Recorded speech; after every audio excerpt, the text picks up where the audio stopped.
Thank you, Kristen. Well, with that cold weather quickly approaching that you know about now, you definitely want to make sure your car is ready for it.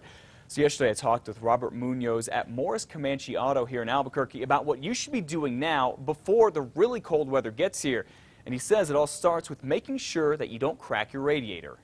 Check your antifreeze to make sure that it is at least 25 below zero for Albuquerque, probably colder for other areas or withstanding freezing for other areas. With that, you want to have a good mix, 50% water, 50% antifreeze.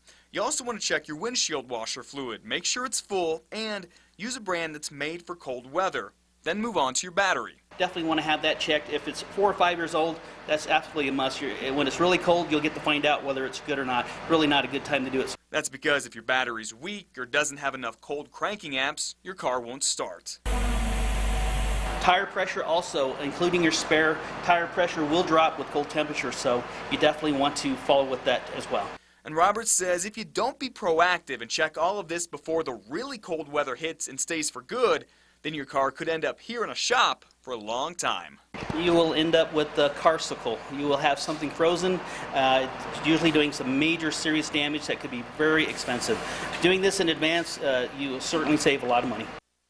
And it doesn't cost a whole lot to go ahead and do some of those checks. Now, besides all of this, you're going to want to put a winter weather kit in your car, especially if you're going to be driving through the mountains anytime soon. This includes your ice scraper, a flashlight, flares, first aid kit, jumper cables, warm clothes and blankets, extra food and water, and go ahead and put some kitty litter in there to use for traction in case you run off the road or happen to get stuck in snow.